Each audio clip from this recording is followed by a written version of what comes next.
Hello and welcome to my channel Science with Preeti. This is Preeti Prasad. Now I am going to solve some numericals of the chapters Electricity of Standard 10 Science. Okay, so let's get started. ये सारे इसलिए हमें data दी गई है, ये सब अलग अलग वोल्टेज है. ओके, ये सब वोल्टेज अलग अलग वैल्यू दी है वोल्ट की है, और ये क्या अलग अलग करंट की वैल्यू दी गई है. तो ये डेटा हमें दी गई है, इसके अनुसार हमें क्या करना है कि हमको इसका जितने भी जो है calculate the resistance of the resistor, जितने भी रेसिस्टर है उसके हमकी रेसिस्टेंस फाइंड आउट करनी है. ओके, और वोल्टेज और करंट के बीच में हमें ग्राफ प्लॉट करना है. ओके, क्वेश्चन क्या है, the value of potential difference V applied across resistor and the corresponding values of current I flowing in the resistor are given below. सब जो रेसिस्टर है सबके अक्रॉस कितना जो वोल्टेज है पोटेंशियल डिफरेंस वो दिया गया है, और करंट कितना फ्लो हो रहा है सर्किट में वो दिया गया है. तो हमको उस रेसिस्टर के जो अक्रॉस जो वोल्टेज है और जो करंट जो फ्लो हो रही है तो उसमें सबके हमको अलग अलग सबकी रेसिस्टेंस, हमको जितने भी रेसिस्टर दी गई है सबके रेसिस्टेंस हमें फाइंड आउट करनी है. Clear? So according to ohm's law V equal to क्या होती है IR. Okay, so R will भी क्या हो जाएगी, R is equal to V upon I. Okay, अब इस रिलेशन के अनुसार हम क्या करेंगे, सबका अलग अलग रेसिस्टेंस फाइंड आउट करेंगे. जितने भी दिए गए रेसिस्टर है सबके रेसिस्टेंस हम फाइंड आउट करेंगे. तो वोल्टेज अपॉन करंट, एक पहला रेसिस्टर हमको मालूम हो जाएगा उसका रेसिस्टेंस. दूसरा जो है 5.0 बाई 0.2 यानी V2 बाई I2, इसका हमको R2 रेसिस्टर R2 का मालूम हो जाएगा. तीसरा रेसिस्टर क्या है V2 V3 10.0 बाई 0.4, ये क्या है I3. तो V3 बाई I3 ये हमको रेसिस्टर R3 का वैल्यू मिलेगा.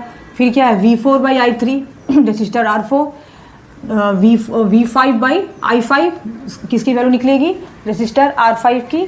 और 25.0 बाई 1.0 ये हो गई V6 बाई I6, ये हो गई R6 यानी कि रेसिस्टर 6 की हमको जो R6 जो है रेसिस्टर जो है उसका वैल्यू हमें मालूम हो जाएगा. तो क्या करेंगे, सबको हम R equal to V by I के अनुसार सबका वैल्यू पुट करेंगे और सबका अलग अलग रेसिस्टेंस हम फाइंड आउट करेंगे. सो R1 क्या हो जाएगा 2.5 बाई 0.1, इसको सॉल्व किए डेसिमल कट हुआ, डिवाइड किए 25 ओम आया. R2 भी फाइंड आउट किए 5.0 बाई 0.2, इसका भी डेसिमल कैंसिल, फिर 2 से डिवाइड करेंगे 50 में तो 25 ओम आया. क्लियर? R3 क्या है 10.0 बाई 0.4, इसका भी डेसिमल कैंसिल, फिर 4 से डिवाइड करेंगे 100 में क्या आएगा 25 ओम. फिर R4 मालूम कर रहे हैं क्या 15.0 बाई 0.6, इसका भी डेसिमल कैंसिल, और 6 से डिवाइड करेंगे 150 में तो क्या आएगा 25 6 जा 150, इसका भी 25 ओम आया. R5 का भी कर रहे हैं 20.0 अपॉन 0.8, डेसिमल कैंसिल हो जाएगी, और 8 से डिवाइड करेंगे 200 में क्या आएगा 25 8 जा 200. तो R5 रेसिस्टर जो R5 है उसका वैल्यू भी कितना है, रेसिस्टेंस कितना है 25 ओम. और R6 जो रेसिस्टर है इसका 25.0 अपॉन 1.0, डेसिमल कैंसिल हो जाएंगे और डिवाइड करेंगे. ओके, 250 में 10 से तो क्या आएगा 25 10 जा 250, 25 ओम आया. यानी कि जितने भी रेसिस्टर है R1 R2 R3 R4 R5 R6 सबके जो रेसिस्टेंस क्या आ रहे हैं 25 ओम सबके 25 ओम, यानी कांस्टेंट वैल्यू एक आ रही है रेसिस्टेंस की. ओके, तो अकॉर्डिंग टू ओम्स लॉ उन्होंने क्या बताया था कि वोल्टेज और करंट के बीच में जब ग्राफ प्लॉट करेंगे तो उसके एक कांस्टेंट वैल्यू आएगी, जो एक ग्राफ आएगी जो कांस्टेंट होगी रेसिस्टेंस की हमें ग्राफ मिलेगी. तो हम डायग्राम ये ग्राफ प्लॉट किए वोल्टेज और करंट के बीच में. तो इस तरह से करने पे हमें क्या मिल रहा है कि स्ट्रेट लाइन मिल रही है जो हमें कांस्टेंट रेसिस्टेंस का वैल्यू हमें ग्राफ हमें दे रही है. कांस्टेंट रेसिस्टेंस का ये ग्राफ है. क्लियर? तो जो हमने ये ग्राफ प्लॉट किया करंट और वोल्टेज के बीच में तो हमें एक स्ट्रेट लाइन ग्राफ मिलती है. ये स्ट्रेट लाइन ग्राफ जो है वो क्या बता रही है कि करंट जो है वो डायरेक्टली प्रोपोर्शनल है पोटेंशियल डिफरेंस की. Okay, so I is directly proportional to V and this proves the ohm's law. Okay, that is जो वोल्टेज है वो डायरेक्टली प्रोपोर्शनल होती है करंट की. ये हमें किसने बताया था, ओम्स लॉ के अनुसार हमें मालूम है. यानी अब ये जो है ये जो स्ट्रेट लाइन ग्राफ जो मिल रही है किसकी ग्राफ मिल रही है मुझे, कांस्टेंट रेसिस्टेंस की स्ट्रेट लाइन ग्राफ होती है. Okay, so that is V is equal to IR. Okay, ये हमें रिलेशन हमने फाइंड आउट किया ओम्स लॉ के अनुसार. Okay, now the next question is an electric iron draws a current 3.4 ampere from the 220 volt supply. Okay, एक 220 volt supply से जो voltage 220 voltage है उससे वो एक इलेक्ट्रिक आयरन जो है वो 3.4 एम्पियर करंट उसे ड्रॉ कर रही है. ठीक है, what current will this electric iron draw connected to 110 volt supply line जब इसको 110 वोल्टेज की सप्लाई लाइन से जब कनेक्ट करते हैं तब वो कितनी करंट वो ड्रॉ करेगी, इसे हमें फाइंड आउट करना है। तो फर्स्ट केस में हम क्या देख रहे हैं कि वो कितनी वोल्टेज सप्लाई कर रही है, 220 वोल्टेज सप्लाई लाइन से वो 3.4 एम्पियर करंट वो ड्रॉ कर रही है। तो सबसे पहले हम क्या करेंगे, इस इलेक्ट्रिक आयरन की रेजिस्टेंस फाइंड आउट करेंगे। सो गिवन क्या है, गिवन ये पोटेंशियल डिफरेंस कितनी है 220 वोल्ट, वोल्टेज कितनी है 220, ओके। करंट कितनी है, कितनी फ्लो हो रही है 3.4 एम्पियर, ओके।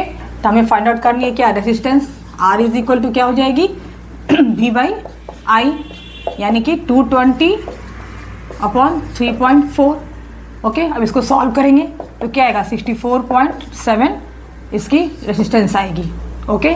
अब ये जो 64.7 रेजिस्टेंस ये इलेक्ट्रिक आयरन की मिली जब वो 220 वोल्ट सप्लाई लाइन से वो 3.4 एम्पियर की जब करंट ड्रॉ कर रही थी, तो उसकी रेजिस्टेंस उस इलेक्ट्रिक आयरन की थी 64.7 ओम, ओके।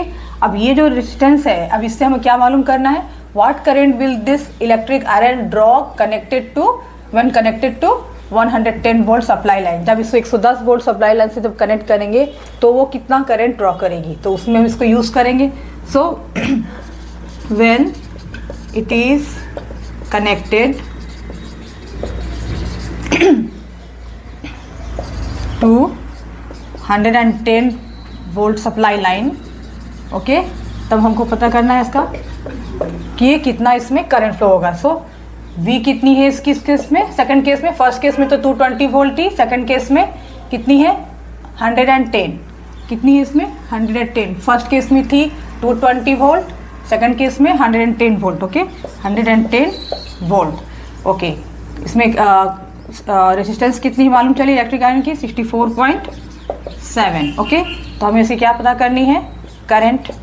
सो क्या हो जाएगी, ये जो रिलेशन है इससे क्या मालूम कर लेंगे V बाई R, ओके। तो वोल्टेज कितनी 110 अपॉन ये 64.7, ओके। अब इसको सॉल्व करेंगे, आएगा 1.7 एम्पियर, ओके। यानी कि कितनी ड्रॉ कर रही है करंट, जो सेकंड केस में जब 110 वोल्टेज सप्लाई हुई है तो इसमें जो electric iron 1.7 ampere current draw करती है, ओके, क्लियर।